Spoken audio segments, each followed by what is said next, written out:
여호와의 손이 짧아 구원치 못하심도 아니요 귀가 둔하여 듣지 못하심도 아니라 오직 너희 죄악이 너희와 너희 하나님 사이를 내었고 너희 죄가 그 얼굴을 가리워서 너희를 듣지 않으시게 함이니. 하나님은 모든 사람이 구원을 받으며 진리를 아는 데 이르기를 원하십니다. 그럼에도 불구하고 왜 이 세상에는 영원한 멸망을 받는 사람들이 있는 걸까? 전능하신 하나님이, 사랑이 풍성하신 하나님이 모든 죄인이 구원받기를 원하시는데 왜 이 땅에는 이루어지는 영혼이 있는 걸까? 그 이유를 본문에서 쉽게 설명하고 있습니다. 왜 세상 사람들은 지옥으로 향하는가? 왜 영원한 멸망을 당하는가? 그 이유를 본문에서 이렇게 말씀하십니다. 여호와의 손이 짧아서 구원치 못하심도 아니라는 거죠. 성경에서 손은 능력을 말하는 거거든요. 그러니까 하나님의 손이 짧다라는 말은 하나님이 무능해서 구원을 못 해주는 게 아니라는 거예요. 또 귀가 둔하여 듣지 못하심도 아니라는 말은 죄인들이 살려달라고 회개하고 돌이키고 간절히 기도하는데 하나님이 무정하셔서 너 같은 사람은 지옥 가야 돼, 그렇게 버림받는 예는 없다는 거죠. 하나님이 무능하거나 하나님이 무정해서 사람들이 버림받고 지옥을 가는 게 아니다. 지옥을 가는 이유는 2절에 분명히 말씀하시죠. 너희 죄악이 너희와 너희 하나님 사이를 내었고 너희 죄가 그 얼굴을 가리워서 너희를 듣지 않으시게 함이니. 하나님이 모든 사람이 구원받기 원하시지만 그럼에도 이 세상에 많은 사람들이 지옥을 가는 이유는 죄 때문이라는 거예요. 이 죄가 하나님과 인간 사이를 가로막고 있다는 겁니다. 이사야 59장 1절 2절을 자 그림으로 그리면 하나님은 심판자고 모든 사람은 죄인이잖아요. 하나님은 모든 사람이 구원을 받기를 원하십니다. 진리를 하는 데이기를 원하셔요. 그런데도 왜 많은 사람들은 영원한 멸망으로 나가는가? 그것은 죄 때문이라는 거죠. 너희 죄가 하나님과 하나님 사이를 막았다는 거예요. 예레미야 5장 25절에 보면 너희 죄가 너희에게 오는 좋은 것을 막았느니라. 마치 모든 가정에 상수원에서 수돗물을 다 보내잖아요. 뭐 윗집, 아랫집, 앞집, 뒷집 다 나오는데 우리 집만 안 나와요. 이유가 뭘까요? 상수원에서 우리 집에만 물을 안 보내는 걸까요? 아니죠. 우리 집으로 들어오는 파이프에 뭔가가 낀 거예요. 뭔가가 끼어서 우리 집만 물이 안 나오는 거죠. 하나님은 모든 사람이 구원을 받고 진리를 하는 데이기를 원하십니다. 하나님이 모든 인간에게 구원의 은혜를 베푸셨어요. 그런데 이 죄가 하나님의 은혜를, 구원의 은혜를 막고 있다는 거예요. 이런 말씀 드리면 목사님 제가 죄 없다고는 말 못하지만 이렇게 많은 죄는 아닌 것 같은데 그분은 아직도 하나님의 마음에서 하나님의 관점에서 보는 죄를 모르고 있는 거예요. 여러분 하나님이 주신 10계명은 율법의 대표죠. 자, 1계명은 다른 신을 섬기지 말라, 우상에게 절하지 말라, 하나님의 이름을 망령되이 일컫지 말라, 안식일을 거룩하게 지켜라. 1계명부터 4계명까지는 인간이 하나님을 향해 지켜야 될 계명입니다. 그러나 우리는 이 계명을 다 어겼죠. 이미 우리는 과거에 다른 신 섬겼잖아요. 우상에게 절대했죠. 하나님의 이름으로 농도하고 말이에요. 하나님을 무시하기도 하고요. 예수 믿는 사람들을 조롱하고 핍박하기도 하고요. 안식일을 지키라는 말은 주일날 일하지 않고 예배 드리는 걸 말하는 게 아닙니다. 특히 우리 한국 사람들은 안식일과 주일을 오해하는 경향이 있는데 안식일은 금요일 오후 6시부터 토요일 오후 6시까지를 안식일이라고 그래요. 일요일은 주일입니다. 많은 사람들이 주일날 쉬면서 교회 가는 것을 안식일을 지키는 걸로 생각을 하는 겁니다. 그렇지가 않습니다. 그리고 또 이 4계명은 토요일날 쉬고 예배드려라 그런 의도가 아니에요. 히브리서 3장과 4장에 보면 안식일의 의미가 구원받으라는 거거든요. 구원받을 때 우리 마음에 진정한 안식이 이루어지잖아요. 첫날 마태복음 11장 28절에 수고하고 무거운 짐진 자들아 다 내게로 오라 내가 너희를 쉬게 하리라. 안식일을 지키라 그 말은 예수님께 오라 그 말입니다. 예수님의 구원의 은혜를 믿고 구원받으라 그 말이거든요. 예를 들어볼까요? 여러분 안식일입니다. 안식일에는 짐승을 이렇게 방목을 해도 안 돼요. 전등을 켜도 안 돼요. 전화를 해도 안 돼요. 그런데 안식일날 홍수가 쏟아져서 집에서 키우는 소, 돼지 다 떠내려가요. 물어봅시다. 떠내려가는 거 보고 있으면 안식이 될까요? 천불 날까요? 그게 안식이에요. 안식일이니까 집에 불 나든 짐승들이 떠내려가든 보고 있으면 안식이 돼요. 주님이 말하는 안식은 마음에 이루어지는 안식을 말하는 거거든요. 예수님을 통해서 구원을 얻을 때 우리 마음에 진정한 안식이 이루어질 걸 말하는 거예요. 그런데 우리는 그 복음을 거절하고 살았잖아요. 그리고 5계명부터 10계명까지는 사람 사이에 지켜야 될 계명이에요. 놀랍게도 살인하지 말라보다 앞선 계명이 부모 공경하라죠. 인간이 짓는 죄 중에 제일 큰 죄, 인간 사이에서 짓는 죄 중에 제일 큰 죄, 불효죄라는 겁니다. 다른 건요, 하지 마라 부정적 명령이잖아요. 그런데 내 부모 공경하라는 적극적 명령이거든요. 부모 공경은 시간 나면 하고 경제적 여유가 있으면 하고 바쁘면 말고 어려우면 말고 그게 아니에요. 부모가 나에게 물려준 게 있고 잘 키워주면 효도하고 물려준 것도 없고 나를 힘들게 했다면 그 부모는 돌아보지 않아도 되고 그런 게 아니에요. 내 부모를 공경하라죠. 잘 키워준 부모를 공경하라. 부동산 물려준 부모를 공경하라. 이게 아니잖아요. 부모를 공경하라거든요. 단서가 없습니다.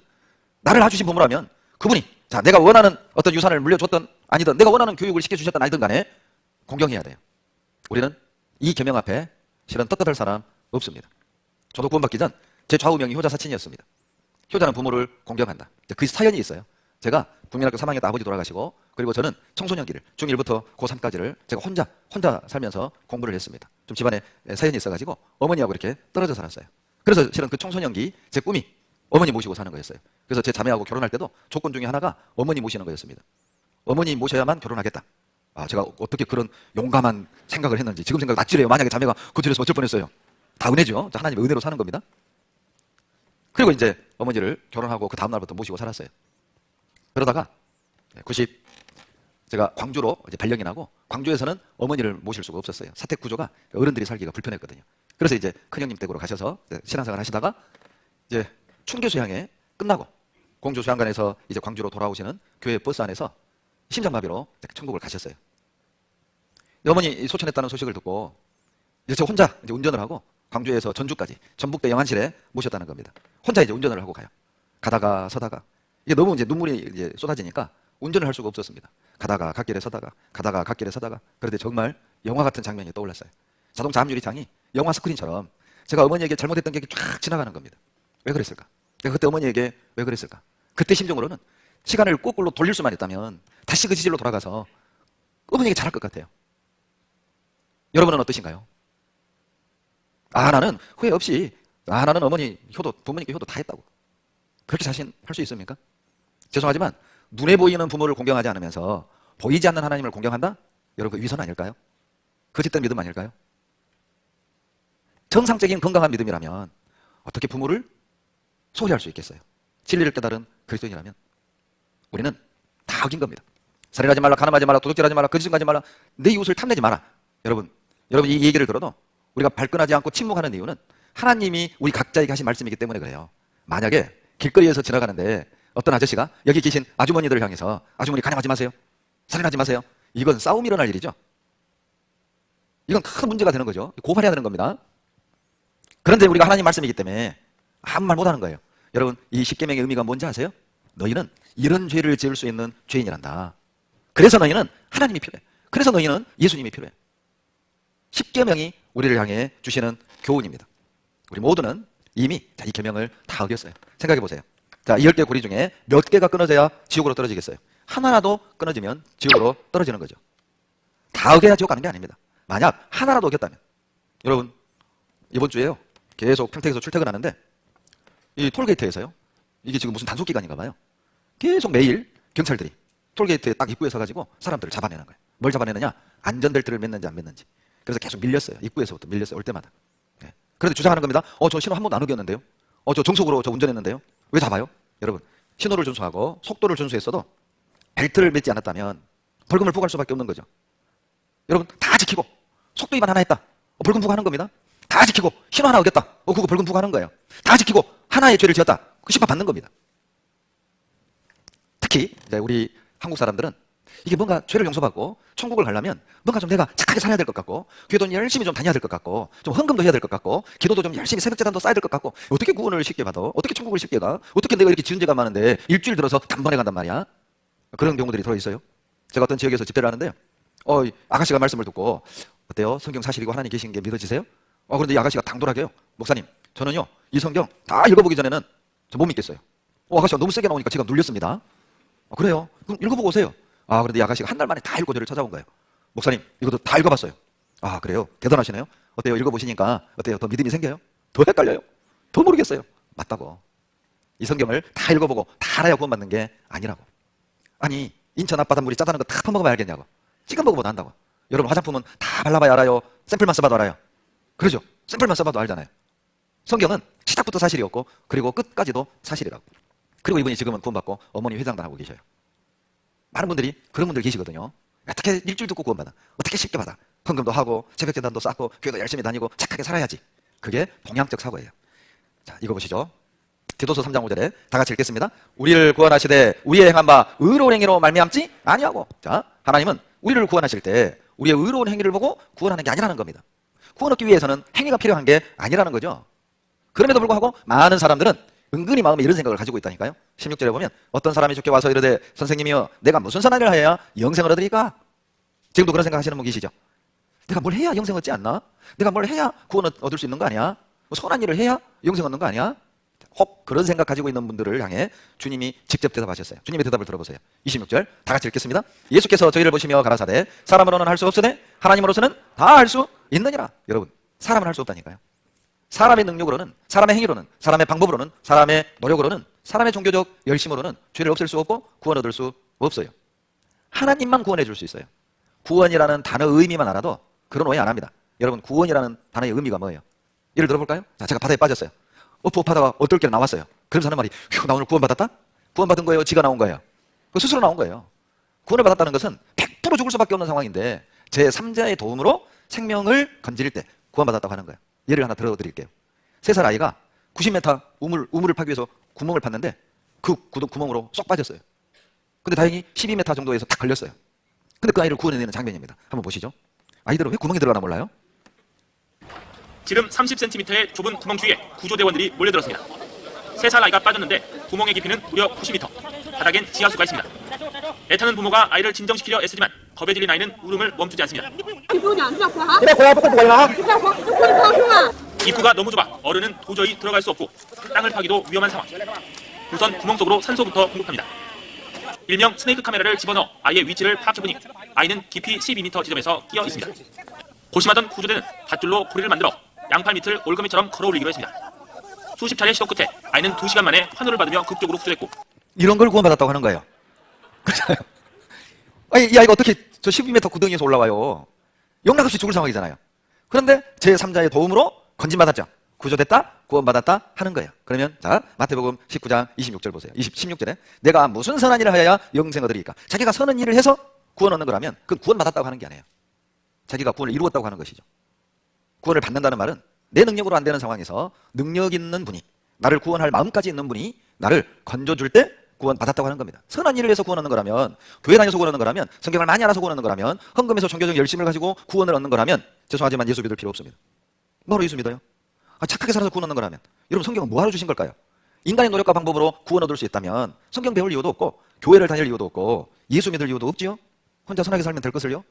그것이 안 되기 때문에 하나님이 성경을 주셨고 예수님이 이 땅에 직접 오신 거라니까요. 그래서 보시죠.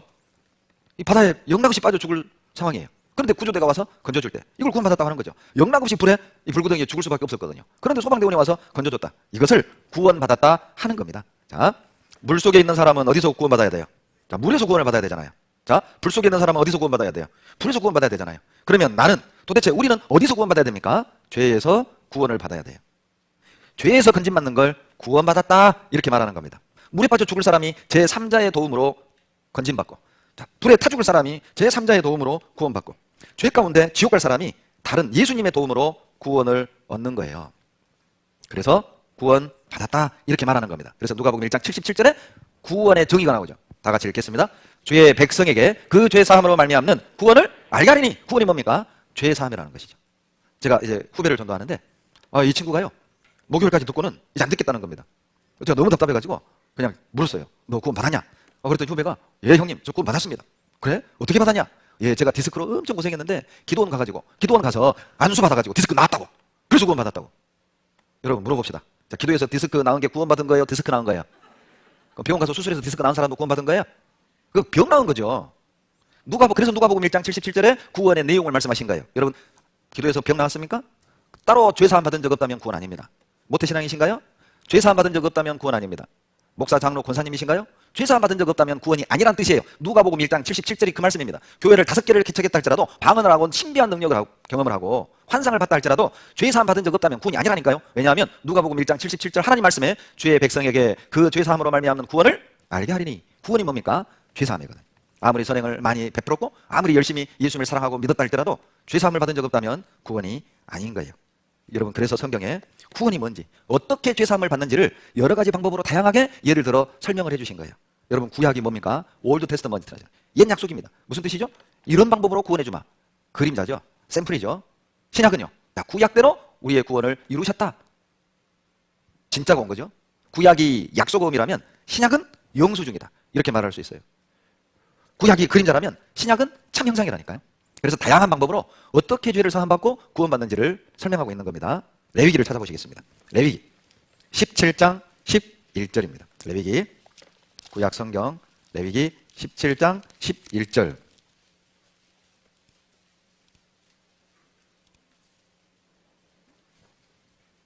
다 같이 11절을 읽어보시겠습니다.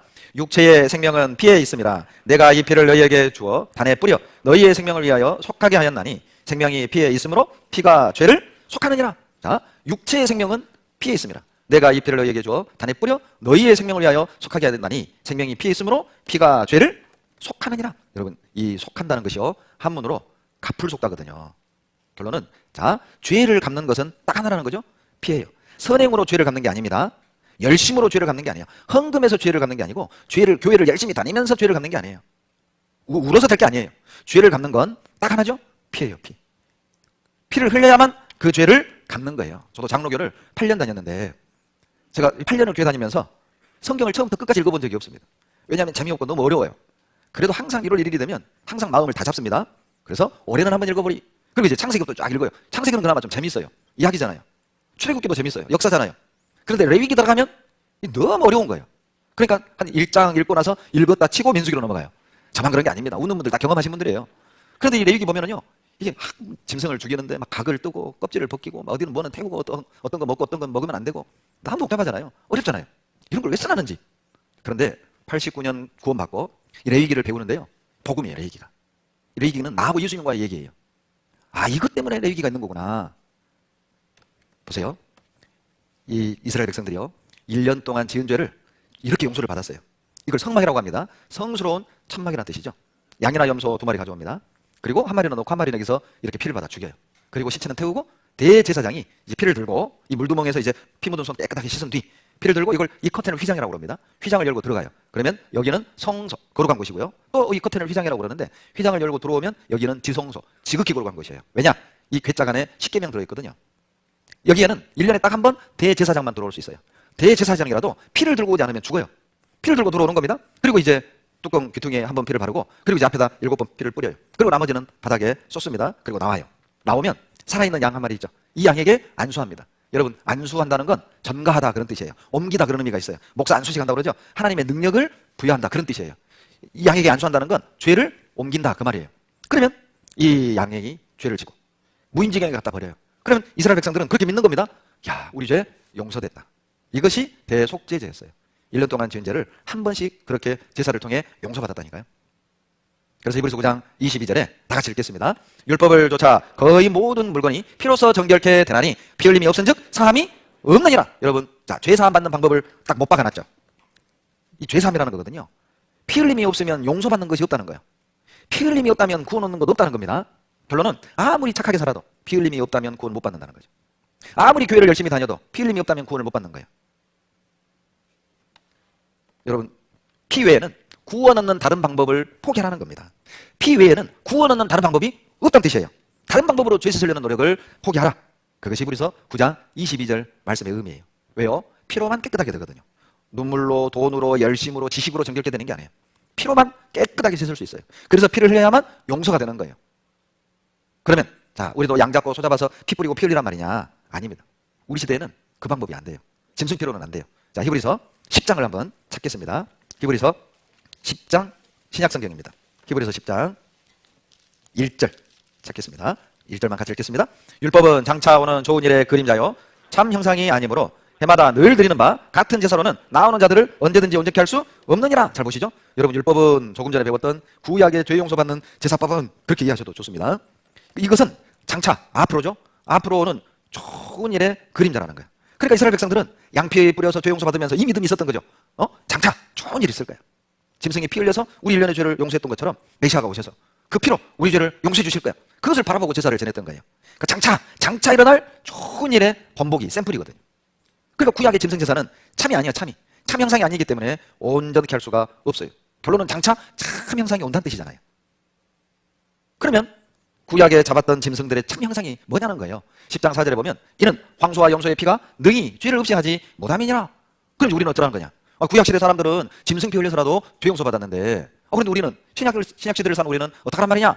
그래서 5절 답을 주셨어요. 다 같이 읽겠습니다. 그러므로 세상에 임하실 때에 가라사대 하나님이 제사와 예물을 원치 아니하시고 오직 나를 위하여 한 몸을 예비하셨도다. 시편에 다윗의 글을 인용을 한 거거든요. 이 나는 첫 번째는 다윗이고 그리고 우리 각자로 보셔도 돼요. 배영리를 위하여 한 몸을 예비하셨어요. 왜요? 이제 하나님은 짐승제사는 참 형상이 아니고 그림자이기 때문에 그런 짐승제사와 짐승예물을 원하지 않아요. 언제까지만 그림자로 있을 수는 없잖아요. 이제 진짜가 와야 돼. 약속 어음을 발행했으면 결제가 될 거 아니에요. 그날에 결제 못하면 부도나는 겁니다. 구약의 제사가 다 부도나는 거예요. 진짜가 안 오면. 진짜가 와야 구약의 제사도 효력이 있는 거잖아요. 보세요. 오직 나를 위하여 한 몸을 예비하셨어요. 이분이 참 형상입니다. 이분이 진짜거든요. 이분이 누굽니까? 바로 예수 그리스도예요. 도대체 예수님이 누구기에 이분이 우리 죄를 용서한단 말이냐? 여러분, 예수님은 하나님이십니다. 하나님이신데 몸을 입고 오신 하나님이에요. 왜 하나님이 사람의 몸을 입고 오셔야만 되죠? 여러분, 사람은 할 수 없지만 하나님은 할 수 있죠. 죄를 씻는 건 피를 흘려야만 되잖아요. 그런데 죄 없는 피여야만 되거든요. 우주를 통틀어 죄 없는 분은 딱 한 분이죠. 하나님이셔요. 그런데 요한복음 4장 24절에 하나님은 영이시거든요. 죄 없는 피가 필요한 거예요. 그래서 하나님이 마리아의 태를 빌려 이 땅에 사람의 모습으로 직접 오셨어요. 그분이 바로 예수님이십니다. 여러분, 이단이 뭔지 아세요? 존 스토트라는 그리스도인이 이단을 아주 쉽게 정의를 내렸습니다. 자, 이단이란 예수 플러스 something. 이게 이단이라는 거예요. 여러분, 이단이 뭐예요? 사람들이 저 사람들 이단이야 이렇게 말한다고 이단이 되는 게 아니에요. 여러분, 이단이 뭐냐면 예수님에다가 뭔가를 더하는 겁니다. 겉으로는 예수 믿는 것처럼 말을 하지만 구원 얻으려면 뭔가 하나 더 깨달아야 돼. 비유를 깨달아야 돼.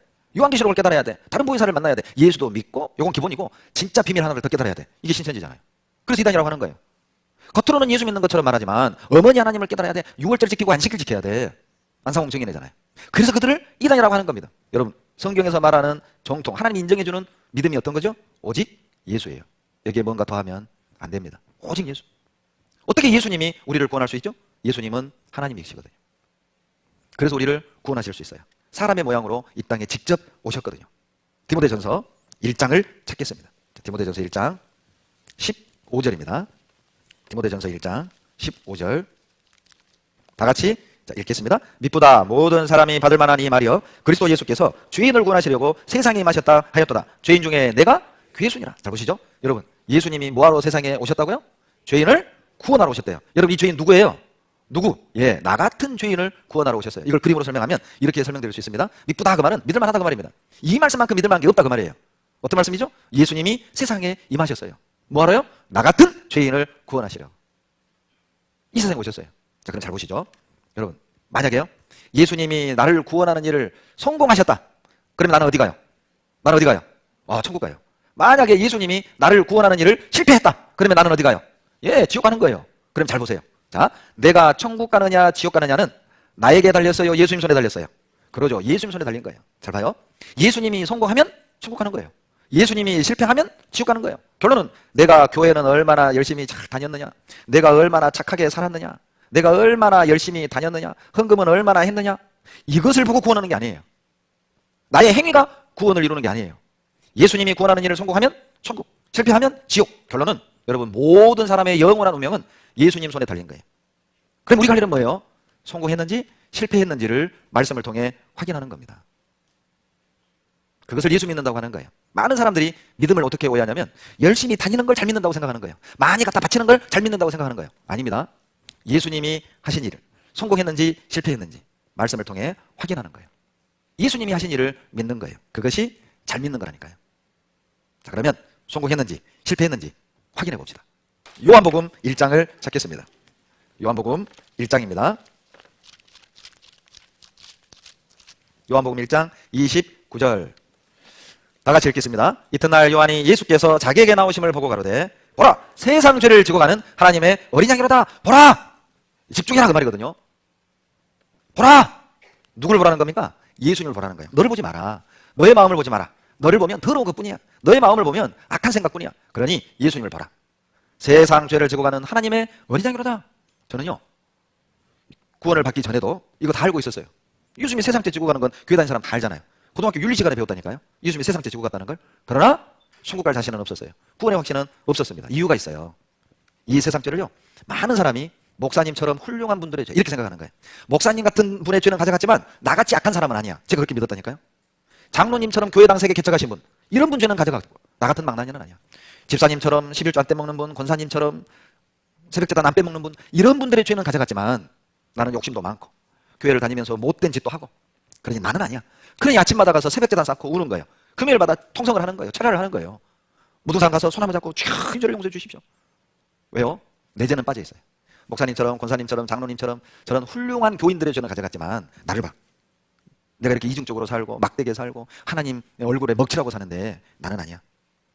그러다가 89년에 여러분처럼 이 강연회를 참석했어요. 그때 이 세상죄가 내 죄라는 걸 깨달았어요. 보세요.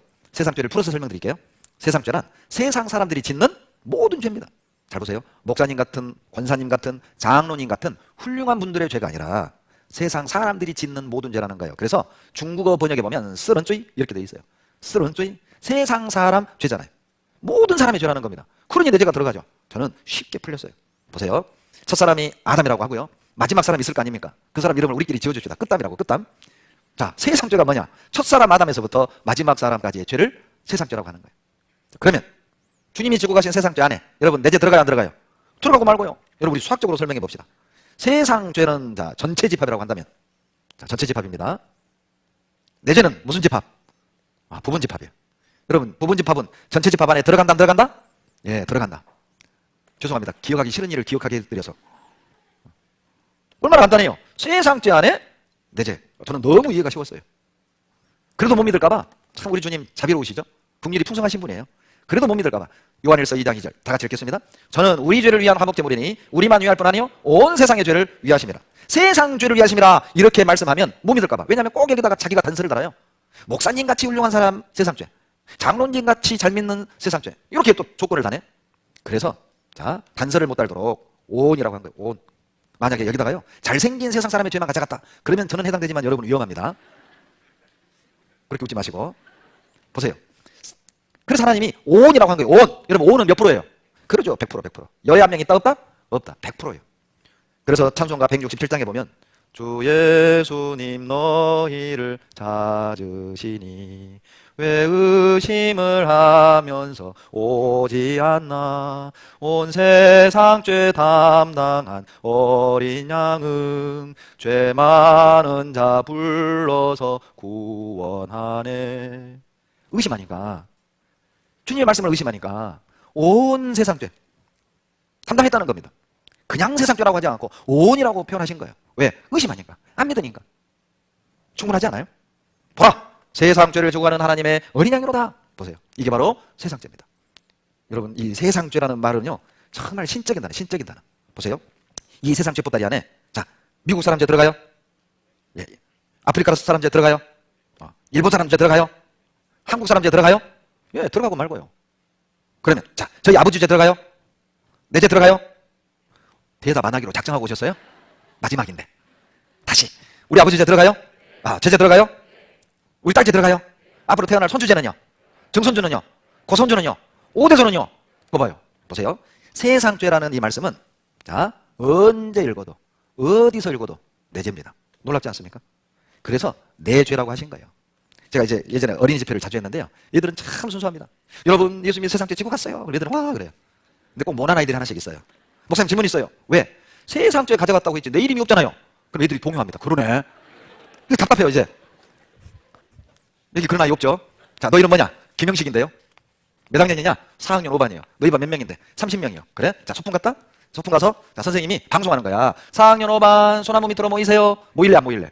당연히 모여야죠. 야, 인서가 언제 김영식이 모이라 그러더냐? 4학년 5반 모이라고 그랬지? 목사님 제가 4학년 5반이라니까요? 그때 애들이 이해하는 거예요. 여러분 자, 30명 이름을 다 불러요? 4학년 5반이라고 부르는 게 더 나아요? 그러죠. 4학년 5반 모여라 그러면 몇 명 모여요? 그러죠. 30명. 여러분, 자, 70억의 인구가 있다고 합시다. 자, 세상죄. 세상 사람이 70억이라고 합시다. 자, 보라! 세상 죄를 지고 가는 하나님의 어린 양이다! 자, 그럼 여기에 몇 명의 죄가 들어간 거죠? 그러죠. 70억. 자, 그러면 여기에 내 죄 들어가나요? 예. 얼마나 쉬워요. 세상죄라는 표현은 하나님다운 표현이거든요. 보세요. 보라! 세상 죄를 지고 가는 하나님의 어린 양이로다. 모든 사람의 죄를 지고 가셨다는 뜻이에요. 자, 여기에 지금 1000명 가까운 분들이 앉아 계셔요. 수원 사람 오른손 들어봐요. 수원 사람 오른손 드세요. 예, 됐어요. 한국 사람 오른손 드세요. 한국 사람. 한국 사람. 어라, 동남아가 있나 봐요?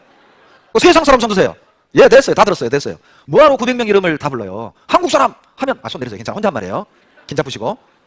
한국 사람 하면 다 오른손 들죠. 뭐하러 900명 이름을 다 불러요?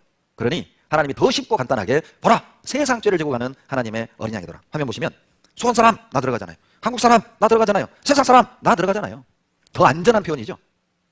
세상이라는 바운다리가 더 넓으니까요. 내가 더 안전하게 들어가잖아요. 여러분 한국 전화번호만 해도 이렇게 명단이 많습니다. 다른 나라 것까지 하면은요. 도대체 성경에 내 이름 쓰면 얼마나 성경이 두꺼워지겠어요. 자기 이름 찾다가 죽는 거예요. 제가요 몇 달 전에 세종 중부 집회를 갔는데 호수공원 옆에 호텔을 숙소를 하나 잡아주셨어요. 아침마다 이제 워킹을 하는데 한쪽 부분에 제 짐작컨대 아마 이 공원을 조성하는데 기부한 사람들의 이름을 이렇게 보더블럭에 다 새겨놓은 것 같아요. 수백 명의 이름들이 이렇게 새겨져 있어요. 근데 그러면서 심심하니까 읽어요. 제가 놀라운 이름을 발견했어요. 화면 보세요. 누구? 배영기. 그 많은 이름 중에 배영기가 있더라니까요. 거기에서 제가 용기를 얻어서 검색해봤어요. 배영기가 또 있나? 검색해봤더니 세상에 용인대 축구부 주장이 또 배영기네. 여러분 만약에 성경에 보라 배영기죄를 지고 간 하나님의 어린 양이다. 배영기 그거밖에 알아요. 평택 배영기인지 용인 배영기인지 경남 배영기인지 어찌 알아요? 그런데 세상 죄를 지고 하나님의 어린 양이다. 걱정할 거 없어요. 다 들어가니까. 하나님 답잖아요. 하나님은 단어 하나도 신경 쓰셨다니까요. 그냥 쓴 게 아니에요. 우리 구원받기 좋게, 우리 이해하기 좋게, 눈높이로. 보세요. 보라 세상 죄를 지고 하는 하나님의 어린 양이로다. 주님이 지고 가신 이 세상 죄 안에 여러분 이거 봐요. 시어머니 미워한 죄, 남편 미워한 죄 들어갈까요? 들어가고 말고. 예. 아마 이제는 안 가져갔을 거야. 꼭 그런 분들 계셔요. 이게 마음에 맺힌 죄가 있거든요. 다른 건 다 용서했어도 이건 안 했을 거야. 그런 분들이 더 계신다니까요. 여러분 그 죄도 가져가셨어요. 아마 오늘도 또 죄 지었죠? 그 죄도 가져가셨어요. 여러분 자 그럼 이 죄부터 하나 봐요. 우리 또 내일도 죄 지을 거 아니에요. 내년에도 죄 지을 거 아니에요. 그건 남겨놨을까요? 가져갔을까요? 가져가셨어요. 왜요? 이 죄도 세상 죄잖아요. 그러면 보세요. 보라 세상 죄를 지고 가는 하나님의 어린 양이로다. 여기에 이 세상에다가 자기 이름 넣어도 맞아요. 보라 여기서부터 자기 이름 넣어서 한번 읽어봅시다. 시작. 보라 배은기 죄를 지고 가는 하나님의 어린 양이로다. 예, 틀렸다고 하지 않아요. 맞다고 하셔요. 그런데 이제 문제가 있죠. 얼만큼? 저는 과거에 8년을 제가 교회를 다니면서 배웠던 것은 예수님이 세상 죄를 지고 갔다. 저도 알고 있었어요. 그런데 원죄와 내가 지은 죄는 가져갔고 이제 앞으로는 죄를 안 지으려고 착하게 살려고 노력해야 되고 또 죄를 지을 때마다 아침마다 교회 와서 회개하고 통성해야만 점점 용서를 받아가는 것으로 배웠다니까요. 저만 그런 게 아니에요. 많은 교인들이 그렇게 예수를 믿어요. 그러니까 예수 믿는 게 너무 힘든 거예요. 왜냐하면 죄는 안 지을 수 없고 죄 지을 때마다 아침에 와서 울고 회개하고 그리고 교회 나가면서도 확신이 안 선 거예요. 내가 이 정도 해가지고 봐주실까? 이 정도 해가지고 용서될까? 이게 너무 힘든 거예요. 그러니까 예수 믿는 게 저는 즐겁지가 않았습니다. 안 나가자니 벌 받을까 봐 무섭고 나가자니 힘들어 죽겠고 그러다가 89년에 주님이 지고 가신 세상죄 내 죄를 가져갔는데 얼만큼 가져갔는지를 성경에서 보여주시는데 저는 제 마음에 너무 감사했어요. 다시 세상 죄를 이렇게 설명해 드릴게요. 세상 죄란 세상에 사는 동안 짓는 모든 죄입니다. 보시죠. 세상에 사는 동안 짓는 모든 죄가 세상 죄니까 보세요. 이제까지 지은 죄도 어디에서 죄 지었어요? 세상에서. 그러니 세상 죄 안에 들어가죠. 여러분 앞으로 내가 살면서 지을 죄도 어디에서 죄 지어요? 세상에서. 그러니 주님이 지고 가신 세상 죄 안에 들어가는 거예요. 이렇게 설명해 주시는데 저는 그냥 믿어졌어요. 맞다. 여러분 만약에 예수님이요 세상 죄인 구원하러 왔는데 옛날 죄만 가져가고 앞으로 죄 남겨놨다면 누가 천국 가겠어요? 저는 이 말씀에서 내 마음에 딱 정리가 됐습니다. 세상 죄를 짊어질 때 나의 모든 죄도 담당하셨다니까요. 그래서 보시죠. 보라! 세상 죄를 지고 가는 하나님의 어린 양이로다. 이거는 과거 지은 죄예요. 그것도 지고 가셨고 이거는 앞으로 지을 죄까지도 미리 지고 가신 거예요. 그래서 내 모든 죄를 지고 가셨다는 말이에요. 세상 죄라는 말은 내가 지은 죄, 앞으로 지을 죄까지도. 그래서 이사야 53장 6절에 다 같이 읽겠습니다. 우리는 다 양 같아서 그릇 행하여 각기 제 길로 갔거늘 여호와께서는 우리 무리의 죄악을 그에게 담당시키셨도다. 여러분 어떻게 우리 죄를 용서했는지를 이사야 53장 6절에 얼만큼 용서했는지를 설명하고 계셔요. 제가 설명해 드릴게요. 형제님 두 분 성경 들고 나와주세요. 두 분. 네. 네. 이리 오세요. 이리 오세요. 네. 이쪽으로 오세요. 형제님 이쪽으로 오시고 이사야 53장 6절을 설명합니다. 우리 형제님이 죄인 역할, 우리 형제님이 예수님 역할, 제가 하나님 역할을 하겠습니다. 또 졸다가 듣고 배목사 지가 하나님이라네. 제발 정신 차려요. 예를 드는 거예요. 자, 이사야 53장 6절을 설명합니다. 우리는 다 양 같아서 그릇 행하여 각기 제 길로 갔거늘. 잘 보세요. 하나님 등지고 살았어요. 말씀 따라 산 게 아니에요. 죄 다 정리하고 술 끊고 도박 끊고 변화돼서 예수님께 돌아온 게 아니에요. 각기 제 길로 하나님 등지고 죄 가운데 살아가고 있었어요. 그런데 하나님이 불쌍한 겁니다. 너무 불쌍한 거죠. 그래서 하나님이 보세요. 이것은 내가 지은 죄예요. 지은 죄도 예수님에게 담당시키시고 요거는 앞으로 지을 죄예요. 앞으로 지을 죄도 예수님에게 담당시키셨어요. 우리는 양 같아서 그릇 행하여 각기 제 길로 갔거늘 여호와께서는 우리 무리의 죄악을 그에게 담당시키셨도다. 여러분, 자, 내 죄를 예수님에게 담당시키신 분이 누구예요? 하나님이에요. 여러분, 하나님이 내 죄를 담당시키셨다면 완전해요, 불완전해요? 몇 프로? 100%입니다. 저는 이 말씀에서 내 마음에 딱 안심이 됐어요. 만약에 하나님이요, 자, 너가 너의 죄 회개해봐. 그러면 용서해 줄게. 절대 구원 못 받아요. 왜요? 여러분, 내가 지은 죄 몇 프로나 기억하세요? 어떻게 그걸 다 회개하란 말이에요? 마음을 보시겠다는 거거든요. 정말 죄에 대해 뉘우치고 내가 다시는 이렇게 하나님 앞에 부끄럽게 살지 않겠다. 그 결심을 하면 하나님이 여러분 이 은혜를 믿도록 도와주셔요. 낱낱이 고해야 용서된다 그런 의미가 아니에요. 다시 설명합니다. 자, 요거는 내가 기억하고 있는 죄예요. 기억하고 있는 죄도 예수님에게 담당시키시고 잊어버린 죄입니다. 잊어버린 죄도 담당시키셨다니까요. 보라! 세상 죄를 지고 가는 하나님의 어린 양이로다. 주님이 내 죄를 지고 가셨던 거예요. 이사야 53장 6절이 증언하고 있는 거예요. 그리고 십자가에 피 흘리신 겁니다. 왜요? 주님의 피만이 내 죄를 사할 수 있거든요. 내 죄를 속할 수 있거든요. 자, 들어가시죠. 박수 한번 쳐주세요. 이사야 53장 5절 다 같이 읽겠습니다. 그가 찔림은 우리의 허물로 인하며 그가 상함은 우리의 죄악을 인함이라. 그가 징계를 받음으로 우리가 평화를 누리고 그가 채찍에 맞음으로 우리가 나음을 입었도다. 여러분, 이 구절 때문에 구원받는 유대인들이 참 많이 늘어나고 있어요. 그 사람들을 메시아닉 주라고 합니다. 정통파 유대인들은요, 이사야 공부할 때 52장 공부하고 53장 건너뛰고 54장을 배워요. 이거 금기서입니다. 왜냐하면 이 자기들이 봐도 이거 예수님이잖아요. 이 예수님 탄생 700년 전 예언이거든요.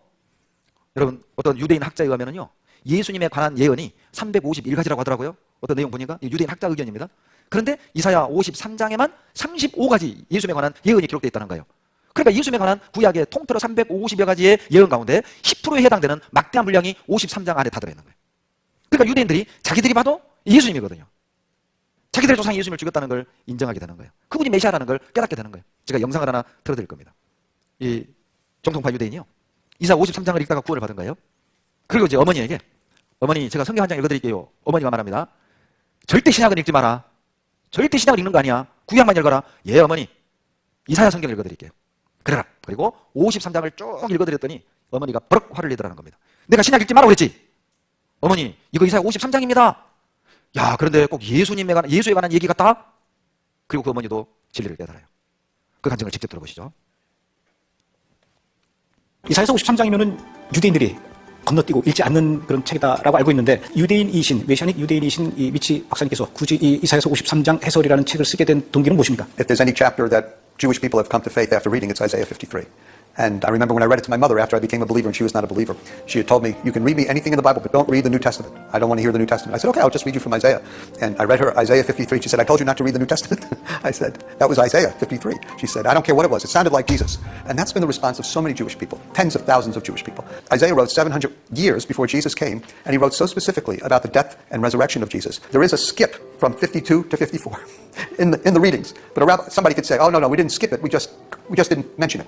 Well, I think it was cut out. I do. I really do. I think it was cut out of the Haftorah readings because it was so obviously a messianic prophecy about the death of Jesus. 여러분이 혹시 아는 사람 중에 태어나기 전에 어디에 태어날지, 어떤 성장 배경이 있을지, 어떻게 죽을지, 그리고 그 시신이 썩지 않고 다시 부활할 것, 그 사람에 대하여 미리 351가지나 미리 예언해놓고 그대로 이 땅에 태어난 그런 사람 보신 적 있습니까? 없습니다. 예수님 외에는 없습니다. 예수님은 하나님이란 뜻이고, 예수님은 메시아란 뜻이고, 그분은 내 죄 때문에 이 땅에 오셨다는 뜻이에요. 이사야 53장 5절을 이렇게 읽으셔야 됩니다. 그에다가 예수님을 넣고 우리에다가 자기 이름을 넣어도 돼요. 예수님이 찔림은 나의 허물을 인하며 예수님이 상함은 나의 죄악을 인함이라. 예수님이 징계를 받음으로 내가 평안을 누리고 예수님이 채찍에 맞음으로 내가 나음을 입었도다. 나 때문에 찔렸고, 나 때문에 상했고, 나 때문에 채찍을 맞으신 거예요. 왜요? 나를 살려주시려고, 나를 구원해 주시려고. 이렇게 말입니다. 보라, 세상 죄를 지고 가는 하나님의 어린 양이로다. 주님이 지고 가신 이 세상 죄 안에 내 모든 죄가 들어있죠.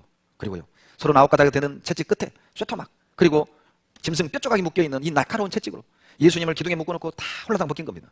그리고 두 로마 군인이 후려치는 거예요. 죽이기 위해 때리는 것이기 때문에 인정사정 없이 후려치는 겁니다. 뼈조각, 쇠토막이 주님의 살점을 파고 들어가요. 당길 때마다 생살이 쫙쫙 찢어지는 겁니다. 하얀 뼈가 드러납니다. 피부는 벗겨지고 살점은 너덜거려요. 더 이상 때릴 수 없으면 뒤집는 겁니다. 그리고 가슴에서부터 배로 이 날카로운 채찍으로 후려치는 거예요. 죄송하지만 난도질하는 거예요. 이 고통이 너무 커서 어떤 사람은 맞다가 죽어버립니다. 어떤 사람은 맞다가 미쳐버려요. 그러나 주님은 120대를 다 맞으신 겁니다. 왜요? 나무에 달리도록 예언되어 있거든요. 나무에 달린 자마다 저주를 받은 자다. 내가 받아야 될 저주를 우리 주님이 대신 받아서 우리가 구원 얻을 것을 예언하셨거든요.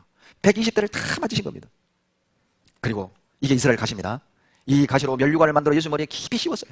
여러분, 성경에서 가시는 저주를 상징하는 거예요. 주님이 가시 면류관을 쓰셨다는 말은 내가 받아야 될 저주를 주님이 대신 뒤집어 썼다는 겁니다. 머리엔 가시 면류관 어찌해 쓰셨는가. 채찍에 피 흘리심은 누구를 위함인가? 예수, 오 예수, 나의 죄를 대속하신 주, 마지막 피 한 방울 나 위해 흘리셨네. 내 죄가 아니었다면 주님은 이 저주를, 이 희롱을, 이 고통을 받을 이유가 없습니다. 여러분, 이 당시 십자가형은 가장 수치스러운 형벌이었어요.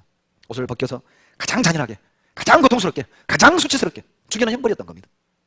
그리고 주님을 조롱하고 희롱하고 얼굴에 침을 뱉고 뺨을 치고 갖은 모욕을 준 겁니다. 그러나 주님은 입을 열지 않으셨어요.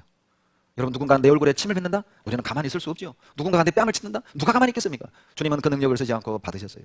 여러분, 주님이 무능해서 매를 맞고 죽은 게 아닙니다. 창조주입니다. 주님 말씀 한마디면 12사단이나 되는 천사들을 보내서 다 죽일 수 있어요.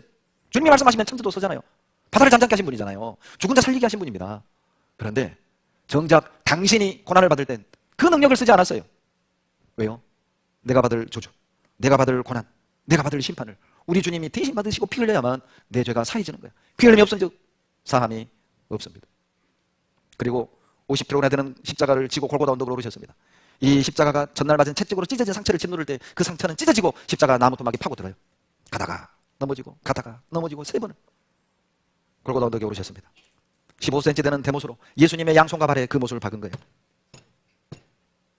뼈를 뚫고 신경을 건들고 못이 박힐 때 반사적으로 온몸이 오그라들고 파락 떨렸습니다. 그러나 주님은 한쪽 손도 내어주셨어요. 오전 9시부터 오후 3시까지 6시간 동안을 자랑대롱 매달린 겁니다. 체중이 아래로 쏠려서 숨을 쉴 수가 없는 거예요. 갈비뼈가 심장을 눌러서 못을 당겨 올라가 들이마시고 내쉬고 오르락 내리락 할 때마다 이 못이 신경을 누르는 고통, 등에 찢어진 상처와 십자가 나무가 비벼지는 고통, 6시간 내내 맛봐야 했다는 겁니다. 여러분, 그냥 죽었다가 아닙니다. 주님이 받았을 고통을 우리가 1%만 느낄 수 있다면 우리 이렇게 안 살 거예요. 그때 그 무리들이 예수님 못 박았네, 녹슨 세계의 그 못으로 망치 소리 내 맘을 울리면서 들렸네, 그 피로 내 죄 씻었네. 저는 이 사진을 볼 때마다 주님의 눈동자가 저를 보는 것 같아요. 나는 너를 대신하여 이렇게 비참하게 죽었건만 너는 무엇하고 있느냐? 여러분, 뭐라고 대답하실랍니까? 너는 무엇하고 있느냐? 우리 도대체 무엇하고 있는 겁니까? 급기야 양 어깨뼈가 턱 빠져버렸습니다. 이제 더 이상 오르락내리락 할 수도 없었어요. 주님의 갈비뼈가 주님의 심장을 눌러서 그렇게 질식사하신 겁니다. 가장 고통스럽게. 베너라는 영화를 보면 주인공 베너의 어머니와 여동생이 문둥병이 걸렸어요. 예수님 만나면 문둥병 낫는다는 소식을 듣고 이 어머니와 여동생을 안고 예수님을 찾아갑니다. 하필 주님이 십자가에 못 박혀 돌아가시는 그날이었어요. 이제 틀렸다. 돌아갑니다. 예수님 십자가에 못 박혀 돌아가시고, 그리고 이 어머니와 여동생은 피를 피해서 굴에 들어가 있어요. 예수님의 십자가의 피가 빗물에 씻겨 내려갈 때 이 어머니와 여동생의 문둥병이 깨끗게 되는 겁니다. 여러분, 베너라는 영화는 한 사람이 구원을 얻는 그런 내용입니다. 그 작가의 자서전적 간증이었던 것이죠. 그런데 그 영화를 보면 예수님 얼굴이 한 번이 안 나와요. 그리고 하나님은 예수님을 멀리서 보여줍니다. 기자들이 감독에게 물었어요. 왜 예수님 얼굴을 한 번도 안 보여줍니까? 왜 예수님은 그렇게 작게 비춰지는 겁니까? 감독의 대답입니다. 사람들은 예수님께 관심이 없습니다. 사람들은 세상에서 성공하고 권력을 누리고 먹고 마시고 즐기는 것에만 관심이 있습니다. 여러분, 이 시간 십자가 예수님을 바라보십시오.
사람도 자기 자식 대신해서 죽는 사람 있죠.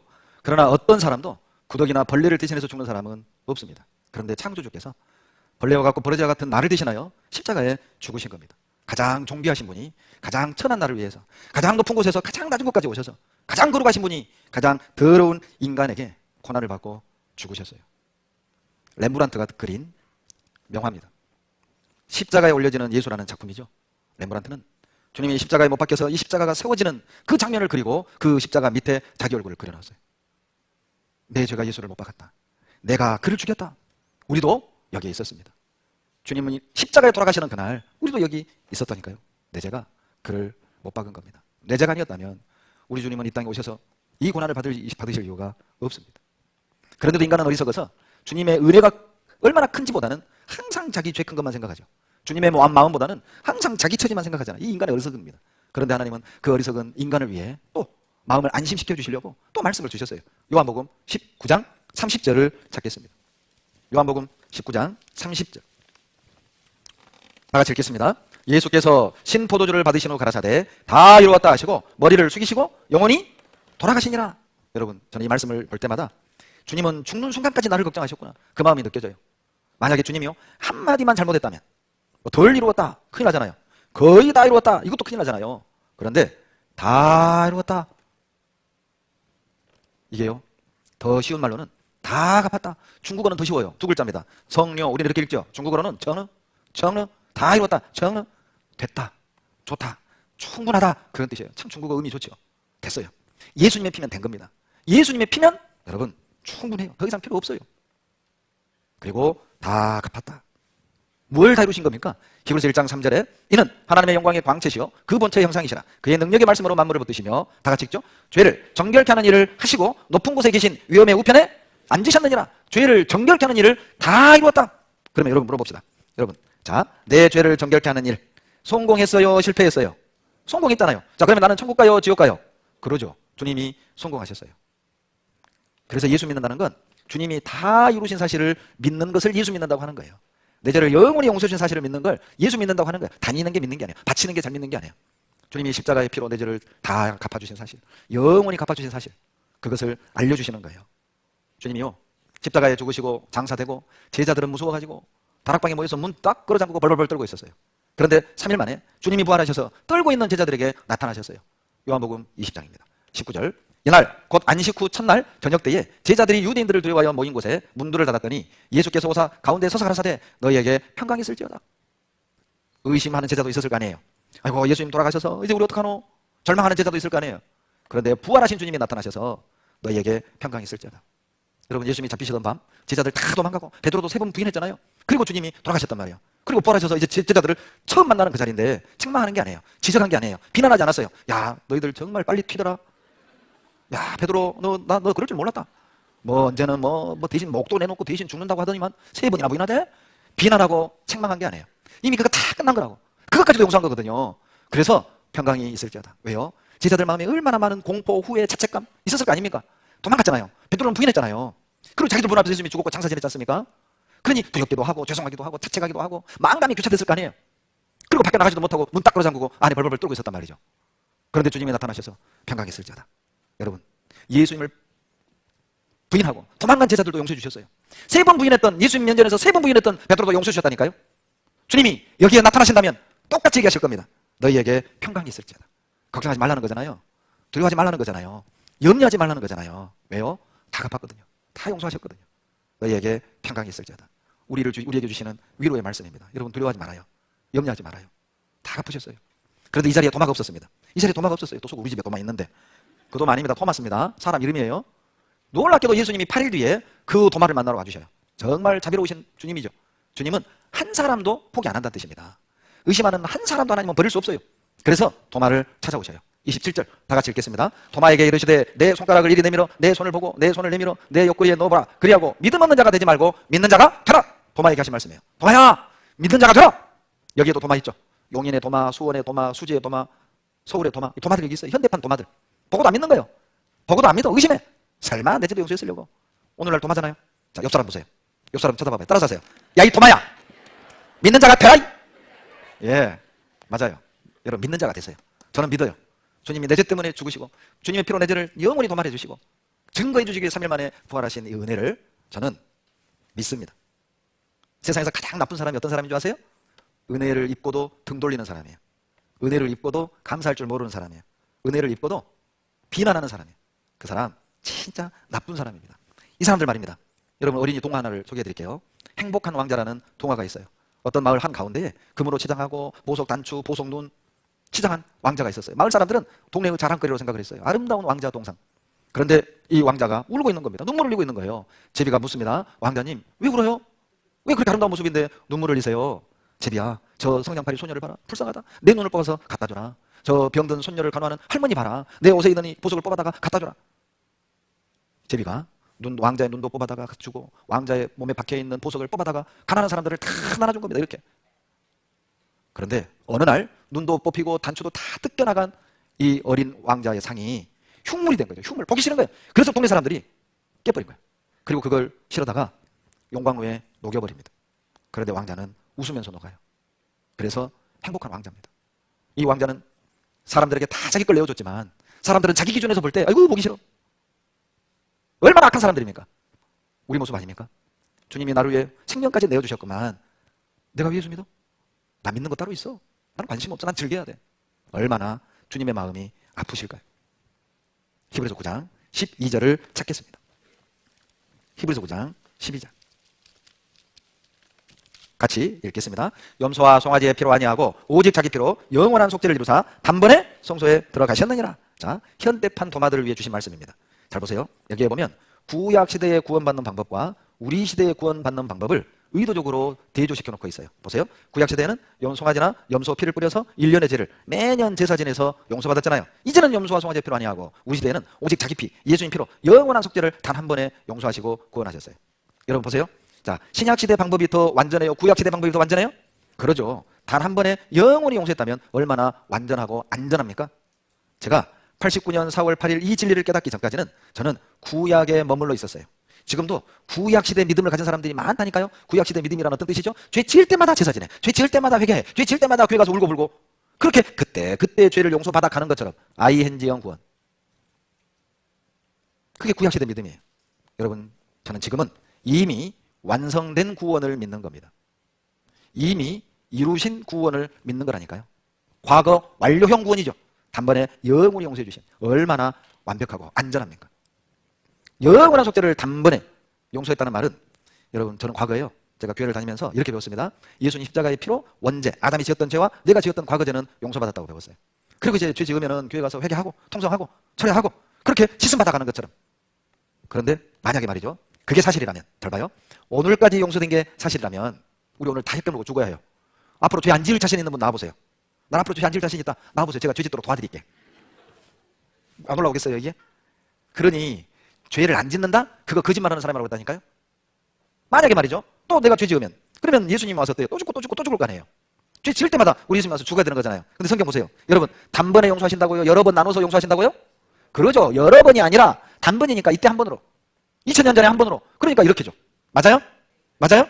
예, 2000년 전 십자가에 죽으실 때 내 과거, 현재, 미래를 영원히 용서하셨어요. 그래서 우리 구원이 완전한 구원, 영원한 구원, 변치 않는 구원이에요. 제가 양주에서 집회를 했는데 끝나고 영어 선생님이 저를 찾아왔어요. 목사님, 영어에 죄를 갚다, 속죄라는 단어가 두 가지가 있는데 리뎀션, 어톤먼트가 있습니다. 그런데 이 어톤먼트는 애돈 모먼이 붙어서 된 단어입니다. 놀랍죠? 여러분, 영어 단어에 속죄, 죄를 갚다라는 이 영어 단어에는 단번이라는 의미가 들어있다니까요. 단번에 용서되는 게 아니면 구원 아니에요. 단번에 용서 안 받으면 구원이 아니죠. 단번에 용서받는 게 복음이잖아요. 복음. 여러분, 복음, 굿뉴스, 좋은 소식이잖아요. 여러분, 뭐가 좋은 소식이에요? 1번, 원죄만 용서했다. 2번, 과거제만 용서했다. 3번 오늘까지만 용서했다. 4번 죽을 때까지 영원히 용서했다. 몇 번이 복음이에요? 4번이잖아요. 주님이 그 복음을 우리에게 전해주시는 거예요. 다 갚았다는 소식을. 보시죠. 왜 이 영원한 속죄가 이해가 안 되냐면 자기 기준으로 행하니까 그래요. 잘 봐요. 내 기준으로 보면 이거는 과거고 여기는 미래죠. 예를 들어볼까요? 자, 여기에 1960년생이 있다고 합시다. 2021년이죠. 2021년을 기준으로 보면 요거는 과거입니다. 2100년까지 산다고 합시다. 기준으로 보면 이건 미래죠. 나에게는 과거고 미래지만 예수님 기준으로 보세요. 예수님 기준으로 볼 땐 1960년, 2021년, 2100년 다 미래예요. 맞죠? 그러니까 이게 용서된 게 사실이라면 내 죄가 영원히 용서된 게 사실이니까요. 예수님 기준으로 보면 이게 다 미래입니다. 그리고 예수님에겐 시간이 의미가 없어요. 우리 인간이나 공간의 시간의 제약을 받지 하나님은 과거에도 계시고 지금도 계시고 앞으로도 계시고 여기도 계시고 그리고 미국에도 계셔요. 편지하셔요. 어디든 계셔요. 그러니 하나님에게는 과거 미래 의미가 없어요. 죄라는 말 안에 다 들어있는 겁니다. 과거 죄도 죄고 미래 죄도 죄잖아요. 이거 봐보세요. 이 시간 개념이 완전히 다른 겁니다. 개미에게 가봐라 한참 걸리죠. 근데 사람은 가봐라 뚝딱 개미는 이제 와요. 이게 개미와 인간의 시간 차이입니다. 하나님과 인간의 시간 차이예요. 하나님은 과거, 현재, 미래를 동시에 보시고 다 하셔요. 여러분 이 그랜드 종합 교리라는 책을 보면 이 책은요 우리나라 뭐 초교파 모든 교단의 목사님들이 거의 대부분 이 책을 보고 있어요. 혹시 여유 되시면 한번 사서 보세요. 한 100만 원 정도 됩니다. 7권에 보시면요 67페이지 15번에 구원받은 자는 과거 지은 죄만 용서받았습니까? 아닙니다. 만약 구원받은 자가 과거 지은 죄만을 용서받았다면 현재 짓고 있는 죄나 미래에 지을 수밖에 없는 죄들은 해결되지 못하며 인간은 결국 죄인으로 남을 수밖에 없습니다. 따라서 같이 읽겠습니다. 과거 지은 죄에 대한 용서는 구원을 완전하게 설명하는 것이 되지 못합니다. 구원은 과거의 죄뿐 아니라 현재와 미래에 지을 죄까지 완전히 용서하는 것입니다. 예, 이게 성경적이거든요. 주님이 이렇게 말씀하셨거든요. 다 이루었다. 단번에 영원히 갚았다. 이것이 다 이루었답니다.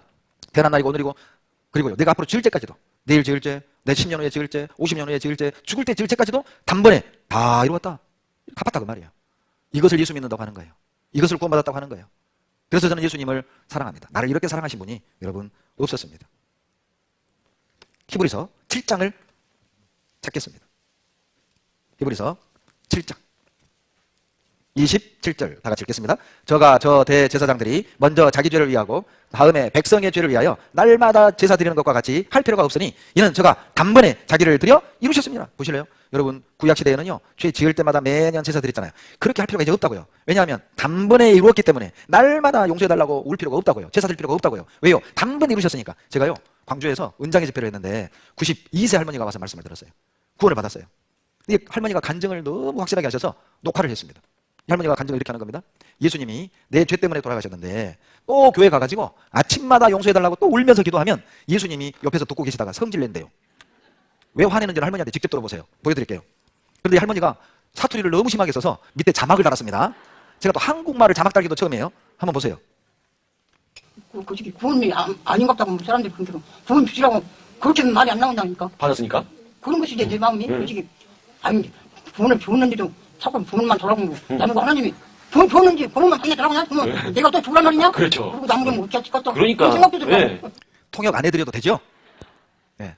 예수님이 내 죄 때문에 죽었는데 또 교회 가서 주여 내 죄를 용서해 주시옵소서. 예수님이 듣고 있다 뭐라 그래요? 나보고 또 죽으란 말이냐? 얼마나 똑똑한 할머니예요. 글도 모르는 92세 노인이 생각할 때도 예수님이 내 죄 때문에 죽은 것이 사실이면 영원히 용서된 게 맞잖아요. 만약 앞으로 죄까지도 용서 안 됐다면 예수님이 또 죽어야 되잖아요. 이 노인이 생각해도 상식적이질 않아요? 천국 가셨어요 할머니. 네. 맞습니다. 단번에 용서하셨어요. 이렇게. 히브리서 9장 26절에 이제 자기를 단번에 제사로 드려 죄를 없게 하시려고 세상 끝에 나타나셨느니라. 히브리서 9장 28절에 죄를 담당하시려고 단번에 들이신 바 되셨고 우리 죄를 단번에 용서하셨고 10장 10절에 이 뜻을 쫓아 예수 그리스도의 몸을 단번에 드리심으로 말미암아 우리가 거룩함을 1번 얻었노라 2번 얻을 거다 3번 얻어간다 4번 모르겠다. 몇 번? 얻었노라요. 과거 완료형이에요. 단번에 얻는 거예요. 여러분 누가 구원받기 어렵냐면 할부 좋아하는 사람들이 구원받기 어려워요. 여러분 자동차는 할부로 사지만 죄는 할부가 안 됩니다. 죄 용서는 일시불 단번에. 얼마나 감사해요. 10장 17절로 18절 다 같이 읽겠습니다. 또 저희 죄와 저희 불법을 내가 다시 기억지 아니하리라 하셨으니 이것을 사하셨은즉 다시 죄를 위하여 제사 드릴 것이 여러분 죄 때문에 제사 드릴 것이 있다 없다? 왜 없다? 다 용서받았으니까요. 그걸 믿는 걸 예수 믿는 거라고 하는 거예요. 그 사실을 믿는 사람을 구원받았다고 하는 거예요. 여러분 자, 은행원이 출근한 첫날 5천만 원의 손해를 끼쳤어요. 얼굴이 파랗게 질려서 울고 있어요. 옆에 있던 청소부 아저씨가 이 청년이 너무 그냥 불쌍해. 그래서 청소부 아저씨가 이러는 거예요. 김군 괜찮아. 이러다 보면 실수할 수 있지. 괜찮아 울지 마. 여러분 물어봅시다. 청소부가 괜찮다고 하면 괜찮아져요? 안 괜찮아. 그런데 은행장이 와가지고 김군 괜찮아. 내가 해결할게. 그러면 괜찮은 거예요. 교실에서 장난하다가 유리창을 깼어요. 선생님께 맞을 거 생각하고 울고 있어요. 짝꿍이. 형기야. 아니 학교 다니다 보면 유리 하나 깰 수 있지. 괜찮아, 괜찮아. 여러분, 친구가 괜찮다면 괜찮아져요? 안 괜찮아, 안 괜찮아. 그런데 담임 선생님이 와가지고 형기야, 괜찮아. 선생님이 해결할게. 그러면 괜찮은 거예요. 여러분, 우리 주님이 말씀하셔요. 죄인들아, 괜찮다. 괜찮다. 주님이 괜찮다고 하셔요. 그러면 괜찮은 겁니다. 제가요, 평택에서 74세 할머니를 상담하는데 이 할머니가 상담을 하다가 복음을 쫙 얘기하는데요. 갑자기 할머니가 눈이 동그리지더니 큰 소리로 오늘 보니 예수님 성격 있네? 제가 순간 당황했어요. 어머니, 왜 그러세요? 무슨 뜻이에요? 아니, 오늘 말씀 들어보니까 예수님 확실한 거 좋아하구만. 제가 단번에 계속 찾아줬거든요. 단번에 용서했다, 단번에 제사했다, 단번에 제사 드릴 것 없다. 그 얘기를 듣더니 예수님 성격 있네? 확실한 거 좋아하시네? 맞아요. 주님은 확실한 거 좋아하셔요. 단번에 영원히 다 사하셨어요. 구원해놓고 믿으라고 한 거예요. 믿으면 구원해줄 게가 아니라, 교회 잘 다니면 용서해줄 게가 아니라, 착하게 살면 구원해줄 게가 아니라, 이미 다 죄 용서해놓고, 이미 다 구원해놓고, 이미 죄 다 없애놓고 제발 돌아와. 이제 그거 믿어. 그렇게 말씀하시는 거예요. 이사야 44장 22절. 이사야 44장 22절. 자, 다같이 화면 보고 읽겠습니다. 내가 내 허물을 빽빽한 구름에 사라진 같이 내 죄를 안개에 사라진 같이 도말하였으니 너는 내게로 돌아오라. 내가 너를 구속하였습니다. 안개가 사라진 같이. 여러분, 오늘 아침 안개 엄청 자욱하게 끼었죠? 저희 교회도 토요일마다 아침 7시에 성경 공부합니다. 교회당에서. 그런데 10m, 시속 10으로 덜덜덜덜덜.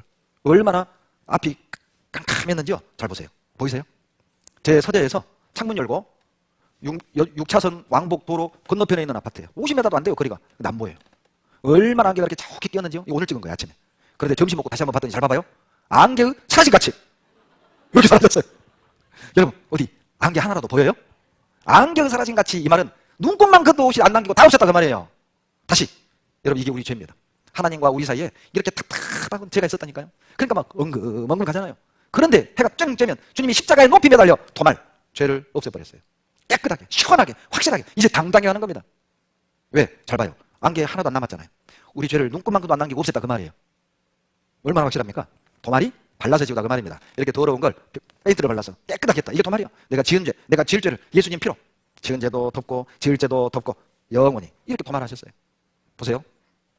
하나님과 나사의 죄가 담겼었죠? 하나님은 심판자였고 나는 지옥갈 죄인이었죠. 십자가의 피로 그 죄를 도말, 없애버렸어요. 그래서 우리가 하나님을 아버지라고 부르는 거예요. 예수님 피가 내 죄를 하나도 안 남기고 영원히 용서해 주셨다는 사실을 믿는 사람들을 하나님 자녀라고 하는 거예요. 저는 믿어요. 그래서 하나님 자녀가 됐어요. 하나님과 하나죠. 여러분, 복권 녀석이 사고치고 집 나갔어요. 이 녀석 오기만 해 죽인다. 5년이 지나도 안 들어와. 여러분, 부모는 돈 걱정할까요? 아들 걱정할까요? 그게 부모입니다. 아들 걱정이에요. 자식 걱정. 광고내지, 신문에 돌아오라고. 꼭 이와 같이. 여러분, 2021년 11월 20일 토요일자 이사야 일보 보셨나요? 내가 내 허물을 빽빽한 구름에 사라진 같이 내 죄를 안개에 사라진 같이 도말하였으니 형기야 너는 내게로 돌아와라. 내가 너를 구속하였습니다. 형기야 돌아와라. 형기는 89년 4월 8일 날 돌아왔어요. 용서해 주셨다는 사실을 알고 돌아왔어요. 믿는 게 돌아온 거예요. 여러분도 돌아오셨어요?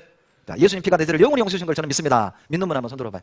예, 감사합니다. 감사의 박수. 예, 그걸 믿어요. 여러분, 이 성경에 구속이 나오잖아요. 이 구속은 수갑찬 이 구속이 아니에요. 구할고 갚을 속이에요. 죄를 갚아서 구원했다 그 말이에요. 그런데 이 의미가 너무 좋아요. 구속, 솔베이션이라고 그러죠. 원어적 의미가 뭔지 아세요? 자, 노예를 내 돈 주고 사서 더러운 노예 옷을 벗기고 목욕을 깨끗이 씻겨서 새 옷을 입히고 든든히 먹여서 노잣돈 쥐어주고 노예 문서를 찢어서 자유케 하다. 이게 구속입니다. 너무 멋진 표현이죠. 죄의 노예, 마귀의 노예로 우리가 살았잖아요. 그런데 주님이 피값을 주고 우리를 사서 피로 우리 이제 깨끗하게 씻겨서 구원의 옷 입히고 그리고 그 죄를 확실하게 없애버리고 우리를 자유케 하셨어요. 이제 우리는 마귀의 권세에 있지 않아요. 우리는 심판 아래 있지 않습니다. 우리는 멸망 아래 있지 않아요. 하나님의 구속의 은혜 아래 있는 겁니다. 여러분, 심합니다. 아파트 10층에 불이 났어요. 이 아버지가 딸을 배 위에 올리고 10층에서 뛰어내린 거예요. 아버지는 그 자리에서 돌아가시고 딸은 살았습니다. 여러분, 물어봅시다. 아버지는 10층에서 뛰어내리면 죽는다는 사실 알아요, 몰라요? 근데 왜 뛰어내려요? 딸 살리려고. 이게 아버지 마음입니다. 내 자식 살릴 수만 있다면 아마 여기 있는 모든 부모는 똑같은 마음일 거예요. 여러분, 부모는요, 죽는 게 행복이에요. 내 자식 살려서 내가 죽어서 내 자식 살릴 수 있다면 그게 행복이라고. 우리 큰아이가 5살 때 전신 마취를 하고 수술을 한 적이 있습니다. 이 어린아이 온몸에 바늘 꽂아놓고 수술실에 들어가기 전에 이 녀석이 그 꼬맹이가 저를 부둥켜 안고 아빠 아파 아빠 아파 볼 수가 없었습니다. 병원 계단으로 뛰쳐나가서 아내하고 부둥켜 안고 엉엉 울었어요. 그냥 기도가 나옵니다. 하나님, 내가 저 수술대 위에 누우면 안 될까요? 하나님, 내 몸에 칼 대면 안 될까요? 그게 사랑이에요. 주님은 죄 가운데 영원한 지옥으로 떨어져가는 인생을 바라볼 수만 없었던 겁니다. 육신을 입고 이 땅에 뛰어내려오셔서 내가 받을 조주, 고통, 멸시 다 받으시고 그 피로 우리 죄를 영원히 도말해 주신 거예요. 여러분, 렘브란트가 마지막으로 그린 작품이라고 전해지죠. 바로 돌아온 탕자라는 누가복음 15장의 사건을 그림화한 겁니다. 이 둘째 아들놈이 아버지 재산 가지고 와서 크랑방탕하여 다 없애니 이제 먹을 것이 없어서 아버지께로 돌아옵니다. 그런데 아버지 얼굴 보세요. 분노가 있습니까? 화가 있습니까? 아니요. 측은지심이잖아요. 이제라도 돌아왔으니 괜찮다, 됐다. 자식을 받아주는 얼굴이잖아요. 렘브란트는 의도적으로 손을 이렇게 다르게 그렸답니다. 부드러운 손, 사랑의 하나님의 손, 거친 아버지의 손, 공의의 손, 그리고 아들의 발을 보십시오. 때가 끼고 신발은 찢어지고 벗겨지고 만신창이가 되는 더러운 죄인인 우리를 우리 주님이 이렇게 맞아주시는 거예요. 잘 왔다. 이제라도 돌아와주니 고맙다. 이 마음이 우리 하나님 마음입니다. 여러분, 이 찬양 아시는 분 같이 불러봅시다. 세상에서 방황할 때 나 주님을 몰랐네. 내 맘대로 고집하며 온갖 죄를 저질렀네. 예수여, 이 죄인도 용서받을 수 있나요? 벌레만도 못한 내가 용서받을 수 있나요? 많은 사람 찾아와서 나의 친구가 되어도 병든 몸과 상한 마음 위로받지 못했다오. 예수여, 이 죄인을 불쌍히 여겨 주소서. 의지할 것 없는 이 몸 위로받기 원합니다. 이 죄인의 애통함을 예수께서 들으셨네. 못자국 난 사랑의 손 나를 어루만지셨네. 내 주여, 이 죄인이 다시 눈물 흘립니다. 오 내 주여, 나 이제는 아무 걱정 없어요. 내 모든 죄 무거운 짐 이젠 모두 다 벗어내. 우리 주님 예수께서 나와 함께 계신다오. 내 주여, 이 죄인이 무한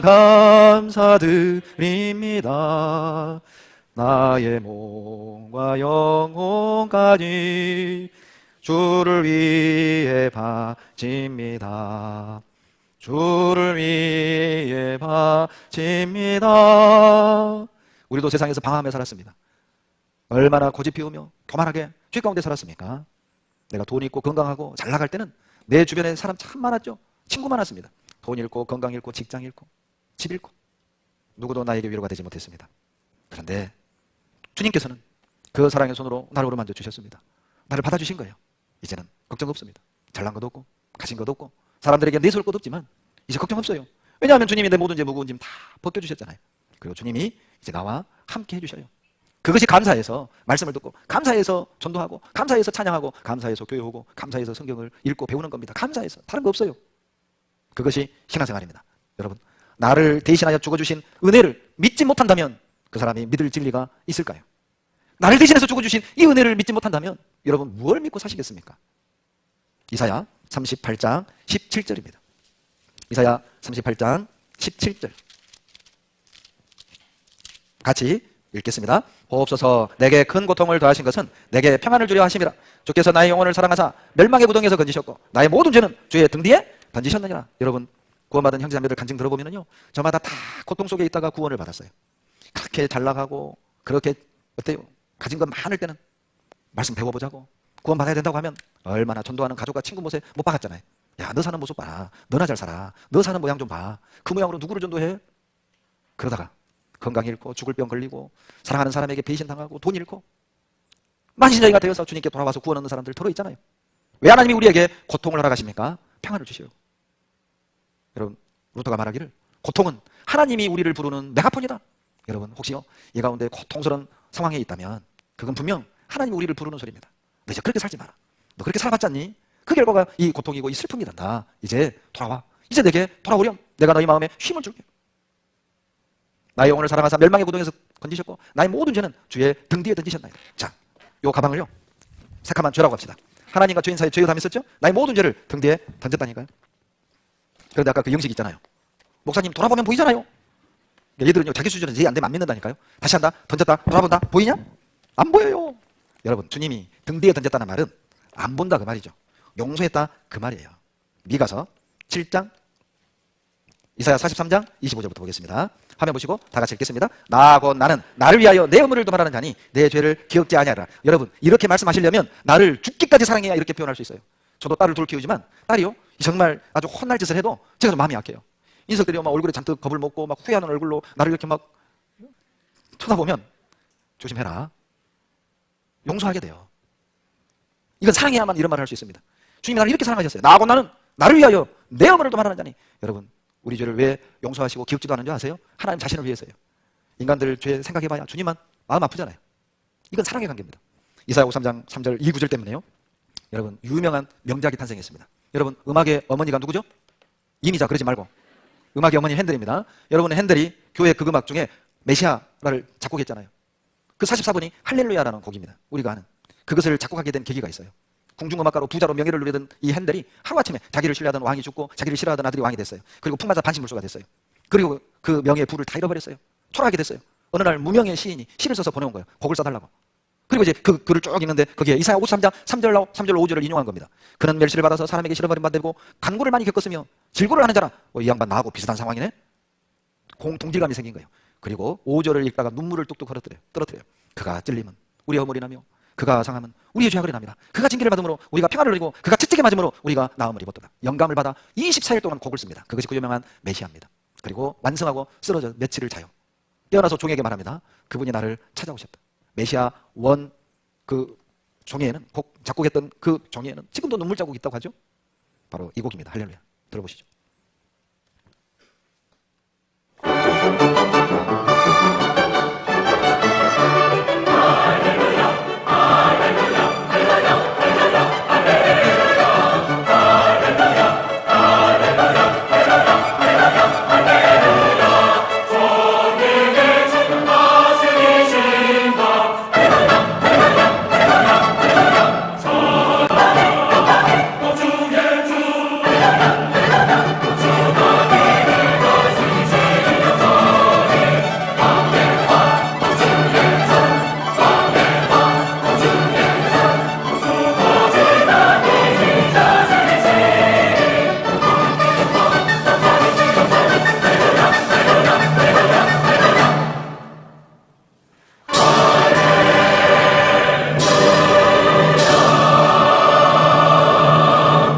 감격스럽지 않습니까?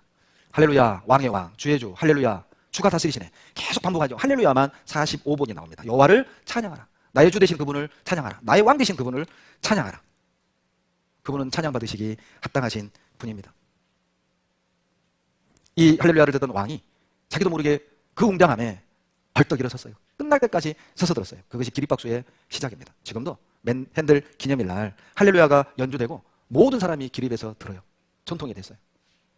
그가 우리를 나를 대신하여 죽으셨어요. 미가서 7장 19절 다 같이 읽겠습니다. 다시 우리를 긍휼히 여기셔서 우리의 죄악을 발로 밟으시고 우리의 모든 죄를 깊은 바다에 던지시리이다. 자, 보시죠. 죄담입니다. 하나님과 죄인 사이에 죄담이 있었잖아요. 그 죄를 발로 밟으시고 또 깊은 바다에 어떻게 했어요? 깊은 바다에 던졌대요. 여러분, 이 정도 되면 믿으셔야 됩니다. 여러분, 2019년에 10월에 독도 앞바다에서 소방 헬기 떨어진 거 기억나시죠? 그때 경비대 경찰이 제 제자가 거기에 있었어요. 그걸 영상을 저에게 보내줬어요. 며칠 뒤 35km 떨어진 곳에서 동체가 발견됐습니다. 여러분, 바닷속이 흐르는 거 아시죠? 아직도 세월호 못 찾고 있잖아요. 빠지면 못 찾아요. 흘러요, 흘러. 무슨 뜻이죠? 깊은 바다에 던졌다? 찾지 않는다는 거예요. 찾을 수도 없다는 거예요. 용서했다는 거죠. 그 사실을 우리는 믿는 겁니다. 자, 에베소서 2장 8절 화면 보시고 다 같이 읽겠습니다. 너희가 그 은혜를 인하여 믿음으로 말미암아 구원을 얻었나니 이것이 너희에게서 난 것이 아니요 하나님의 선물이라. 따라서 하세요. 구원은 선물이다. 여러분 선물 돈 주고 받아요? 거저 받아요? 거저 받아요. 예, 그게 선물이에요. 여러분 선물은 나누어서 받아요? 단번에 받아요? 단번에 받아요. 그게 선물 받는 방법이에요. 왜 선물을 주십니까? 사랑하기 때문에. 여러분 어머니가요, 아이 학교 끝나고 집에 오기 전에 간식을 떡볶이를 맛있게 해놨어요. 아이가 와서요, 냠냠 쩝쩝 맛있게 먹어요. 맛있게 먹는 모습을 보고 어머니가 뭐라고 그래요? 맛있게 먹는 아이를 보고 어머니는 뭐라고 그래요? 돼지. 그래요? 그리고 친모 아닐 가능성이 커요. 착하다, 예쁘다, 내 새끼 착하다, 내 새끼 예쁘다. 이게 왜 착해요?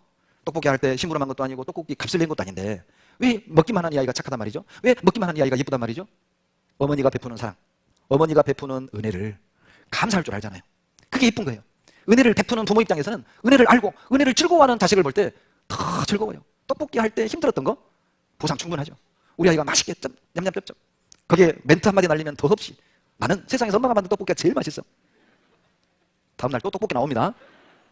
그게 주님 마음이라니까요. 그게 우리 하나님 마음이라니까요. 사랑하시기 때문에.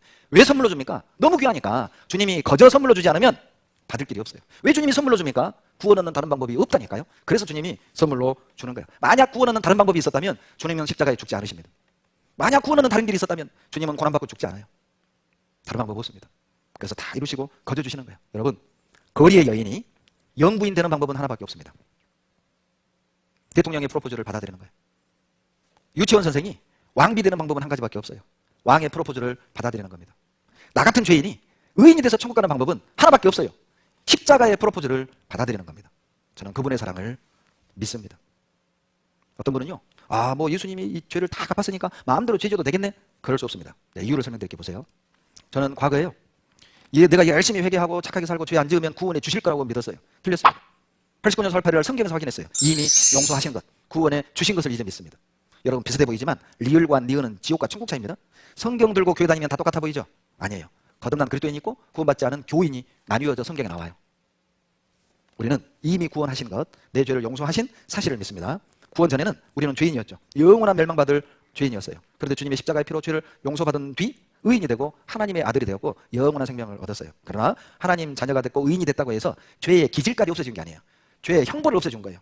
죄의 기질은 아직도 있어요. 노는 게 좋고 죄 짓는 게 좋고 그런 기질은 아직도 있다고요. 그 기질이 있어서 또 순간 잘못해서 죄를 짓잖아요. 그 죄 때문에 지옥을 가진 않습니다. 왜냐하면 그것까지 용서해 주셨으니까. 형벌을 갚았다고 했잖아요. 대신 교제가 단절되죠. 마치 아버지 호주머니에서 손을 댔다고 해가지고 아버지가 호적에서 파는 건 아니잖아요. 그래도 나는 배씨 아들이에요. 그러나 아버지 얼굴 못 보죠. 보통 때는 아버지 퇴근할 때 기다렸다가 막 품에 안기고 바짓가랑이 잡고 붕어빵 사주세요. 그러던 아이가 죄 짓고 나면 지방에서 안 나와요. 아빠 퇴근 안 했으면 좋겠다, 안 돌았으면 좋겠다, 오다가 넘어져서 병원 갔으면 좋겠다, 막 이런 생각 하잖아요. 그러죠. 그 죄가 들어오면 관계가 깨진 거예요. 그런데 아버지가 회초리를 들고 아들은 용서해 주세요. 두 번 다시 그 짓 안 할게요. 자백하잖아요. 앞으로 조심해. 다시 관계가 회복이 되는 거예요. 구원받은 후 죄는 교제의 문제이지 심판의 문제가 아니에요. 그리고 이제 내일 배우게 될 겁니다. 어떻게 하면 그 죄의 기질을 다스리고 죄를 이길 것인가, 하나님을 기쁘시게 하는 삶을 살 것인가, 내일 배우게 될 겁니다. 이제 안 믿는 죄 때문에 가는 거예요. 요한복음 16장 9절 다 같이 읽겠습니다. 죄에 대하라 함은 저희가 나를 믿지? 예, 안 믿는 죄 때문에 가는 거예요. 안 믿는 죄는 용서가 안 돼요. 여러분 어떻게 하면 돼요? 이제는 예, 믿으면 돼요. 믿습니까? 예, 저도 믿어요. 세상에 이런 불행한 아이가 있어요. 아주 오래전 신문입니다. 서울대학 깨겠단 말이에요. 근데 집이 돈이 없어가지고 이 전화가 끊기고, 옛날엔 그랬습니다. 전화세 전기세 안 내면 다 끊어버렸어요. 연락이 안 된 거예요. 그런데 이 아이가 식당에서 알바다가 깜빡 잊고 서울로 대학을 직접 갔어요. 물어봤더니 어제가 마감이었어요. 등록금 접수 마감이라고. 미등록 불합격 처리된 거예요. 서울대는 합격은 했는데 등록을 안 해서 불합격된 거예요. 꼭 그와 같아요. 우리 죄를 영원히 용서해 주셨는데 안 믿어서 불합격 처리된 거예요. 믿을 때 등록, 천국대학 입학. 우리는 믿습니다.